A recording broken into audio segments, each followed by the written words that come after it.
Clay Boy by Mirra Ginsburg. Pictures by Joseph A. Smith.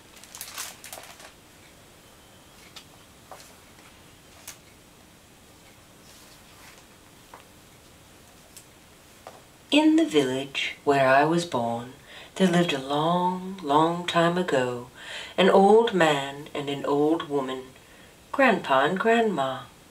One day, Grandpa found a piece of clay and fashioned a little clay boy. He put him by the fire to dry and said to Grandma, "Our children are grown up. They are far away. We'll have a new child now. We won't be alone anymore."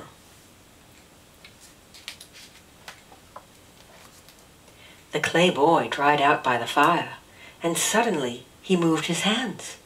Then he moved his feet. Then he jumped up and said, "I am here. I am hungry." Grandma gave him milk. Grandpa gave him bread. In a wink, the clay boy gulped it all down and cried, "More! I want more!" He ate and ate. He grew and grew. He ate up all the food in the house and still cried, "More! More!" But they had no more.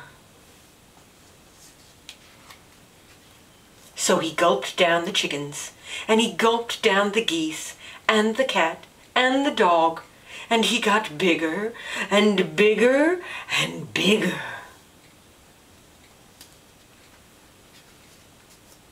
Then gulp, he swallowed Grandma, and gulp, he swallowed Grandpa.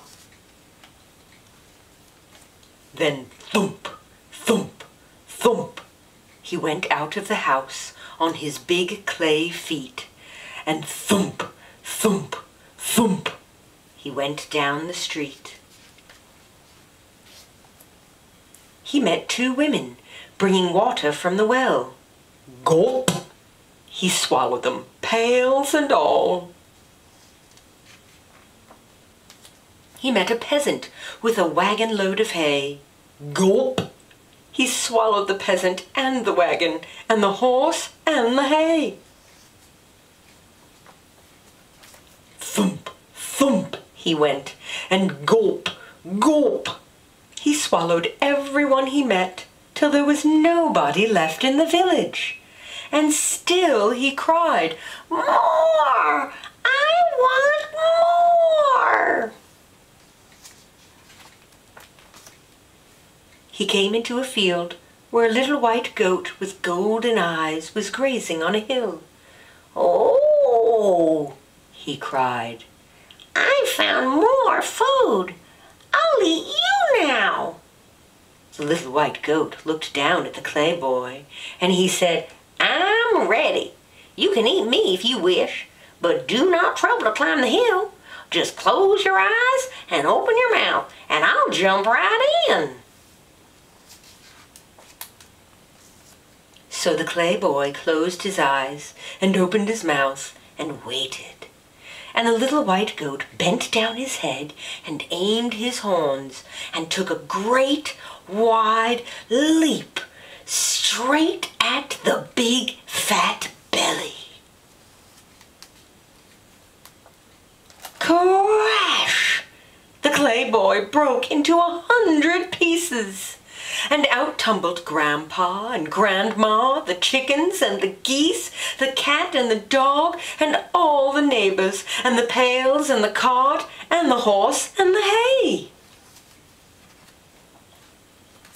Everybody laughed and sang and danced around the little white goat. They painted his horns golden to match his golden eyes. And they said, "We shall never forget how the clever little goat saved our village from the greedy clay boy." They told this story to their children and their children's children. I heard it from my grandmother, who was a child of a child of a child. And now that I've told it to you, it's your turn to tell it to all who will listen.